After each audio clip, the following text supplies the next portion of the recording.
অসংখ্য সুযোগ কমিটির পক্ষ থেকে সকল ভক্তবৃন্দকে জানাই নমস্কার। বিগত বছরগুলোর ধারাবাহিকতায় শ্যামবন্দনার ৫৬তম বছরে পদার্পণ করতেছে শ্রী শ্রী ভদ্র শ্যামাকালী কালাপুকুর শিলপাড়া সার্বজনীন পূজা উদযাপন কমিটি ও সকল ভক্তবৃন্দ। আয়োজনে কালাপুকুর শিলপাড়া সার্বজনীন কালী পূজার সকল কমিটি ও ভক্তবৃন্দ, কবিরাজহাট, শিলপাড়া, বীরগঞ্জ, দিনাজপুর। এবারের থিম রক্তবীজ বধ, সাজসজ্জা ও lighting Swapnapuran event management and wedding planner, Thana market, দ্বিতীয় তলা, বীরগঞ্জ, দিনাজপুর। প্রোপাইটার আকাশ চৌধুরী। সাউন্ডে ভীম সাউন্ড সিস্টেম, হাবলুহাট, বীরগঞ্জ, দিনাজপুর। মৃৎশিল্পী ও থিম পরিচালক কৃষ্ণরাম, হাটরামপুর, বোচাগঞ্জ, দিনাজপুর।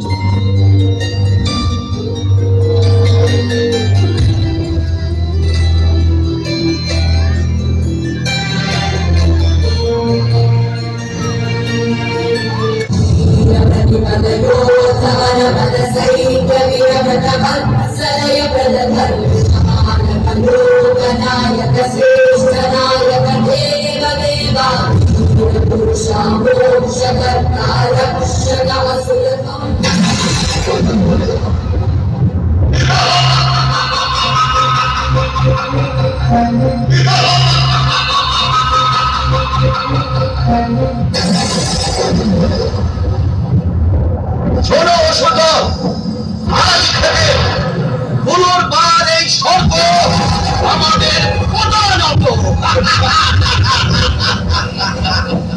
তুমি অসুর সেনাদের সাথে কৈলাসের বদলে গিয়েছ, আর জবাব দাও।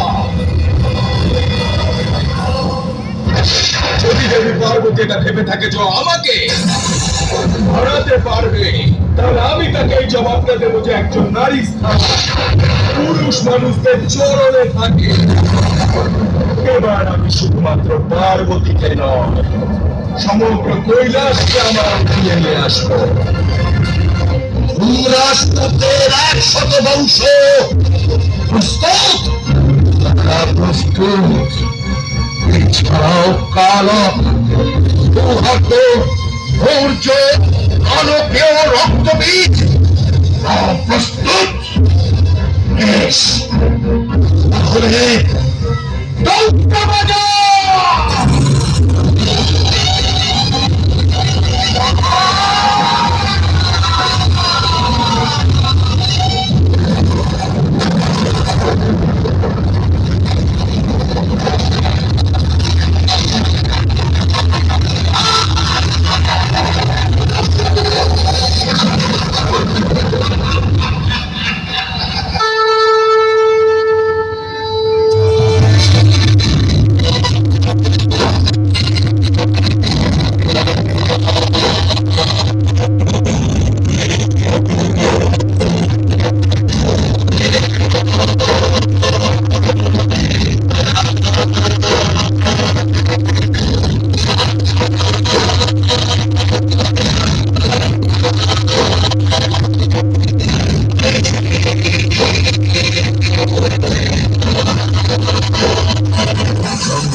এখনো অধিক সময় হয়নি, কিন্তু কত দেবতাদের মৃত্যুর দরজায় পৌঁছে দিয়েছে।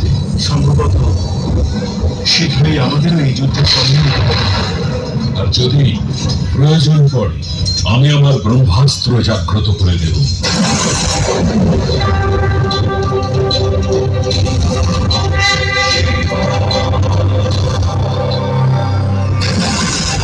নারায়ণ, কিছুক্ষণ আগে আপনি বললেন যদি প্রয়োজন পড়ে তাহলে এই যুদ্ধ জেতার জন্য আপনি আপনার সব থেকে শক্তিশালী অস্ত্র ব্রহ্মাস্ত্র ব্যবহার করতেও বিমুখ হবেন না। আপনি ভালো করেই জানেন ব্রহ্মাস্ত্র সংসারের সব থেকে শক্তিশালী অস্ত্রের একটি। তার প্রয়োগ এক মুহূর্তে সৃষ্টিতে সর্বনাশ আনতে পারে। দেবী আমাদের তিনজনকেই সেই শক্তি প্রদান করেছেন। যদি আমরা চাই এক মুহূর্তেই যুদ্ধ বন্ধ করতে পারি, কিন্তু যদি আমরা তা করি তাহলে এই যুদ্ধের বাস্তবিক উদ্দেশ্য পূরণ হবে না। যদি আমরা এরূপ করি তাহলে এই সংসার সর্বদা পুরুষের বিচারধারাকেই সমর্থন জানাবে। এই সংসার যা ভাবে নারী পুরুষের সামনে অবলা, হীন, দুর্বল, এই সংসারের সংকীর্ণ মানসিকতাকে শুধুমাত্র দেবী পরিবর্তন করতে পারে। আর এই পরিবর্তন আনার জন্য যে আমরা যুদ্ধে অংশগ্রহণ করব। আপনি খুব ভালো করে জানেন মহাদেব, সিন্ধুরা এত সহজে আত্মসমর্পণ করবে না কিছুতেই। প্রভুদের থেকে পাওয়া বরদানে ওর মতি ভ্রম হয়েছিল। এটা ওর অহংকার যে কোন দেবতাই ওকে মারতে পারবে না। তাই এখন ওর এই শাস্তি প্রাপ্য যে ওর বিনাশ স্বয়ং দেবীর হাতেই হোক।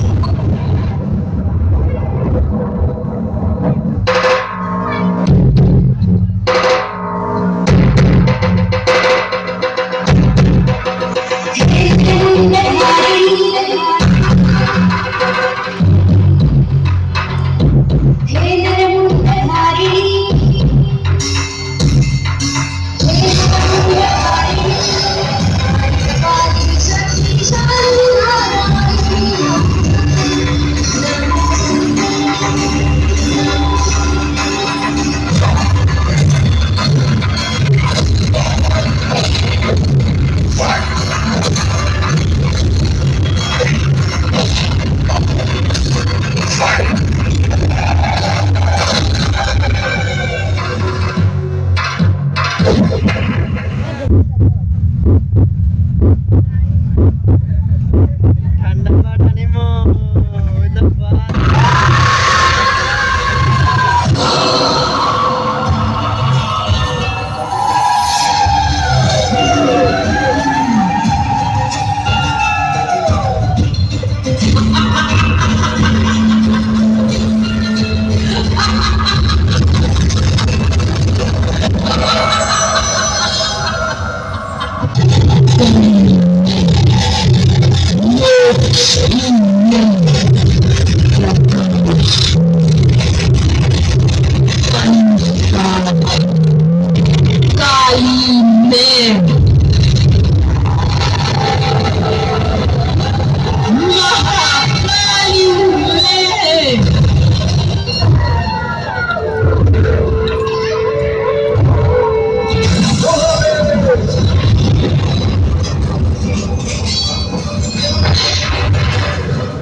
তাহলে তুই যে মহাদেবকে আহ্বান করেছিস,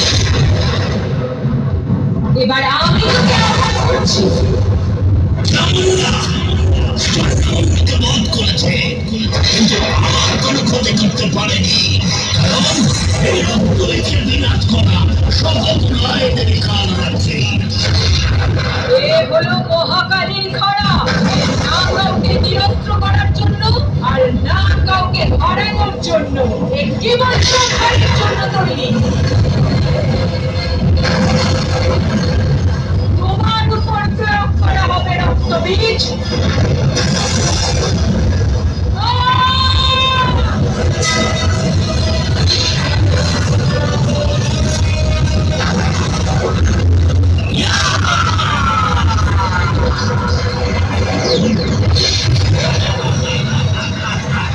রক্তবীজকে এত সহজে শেষ করা যায় না।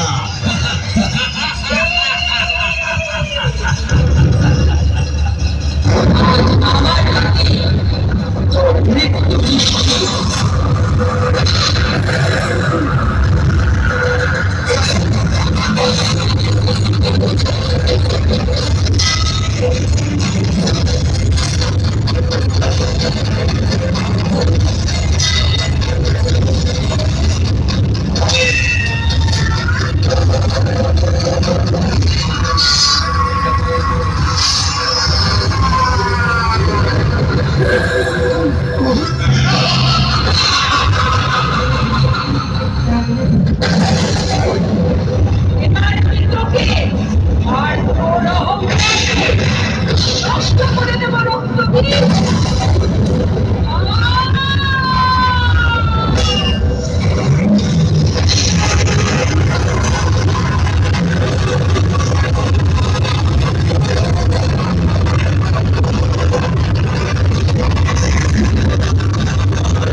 বীজ বধ করবে তুমি।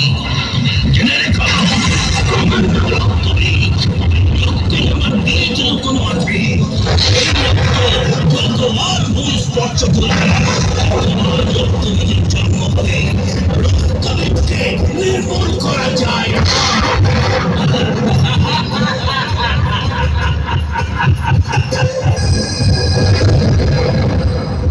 রক্তবীজের রক্তের একটা ফোঁটাও এবার মহাকালী কোনোভাবেই মাটিতে পড়তে দেবে না। তুই নারীর শক্তিকে বুঝতে পারিসনি মূর্খ, কিন্তু এটা বুঝলি যখন মহাকালীর অনুভূতিটা জানে তখন কি তোর সংহারই করে। আর এবার সময় এসে গেছে তোর প্রাণকে তোর দেহ থেকে বের করে আনা। যদি আমার থেকে নিজের প্রাণ বাঁচাতে পারিস তাহলে বাঁচিয়ে দেখা। এবার তোর পাপের ধরা পূর্ণ হয়েছে, কারণ মহাকালী তোর সামনে দাঁড়িয়ে আছে।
আমি সকল অতিথিবৃন্দকে বলবো, যিনারা আমাদের অতিথিবৃন্দ, এনারা অফিসের সামনে আসার জন্য বিশেষ অনুরোধ করবো, বিশেষভাবে অনুরোধ করবো।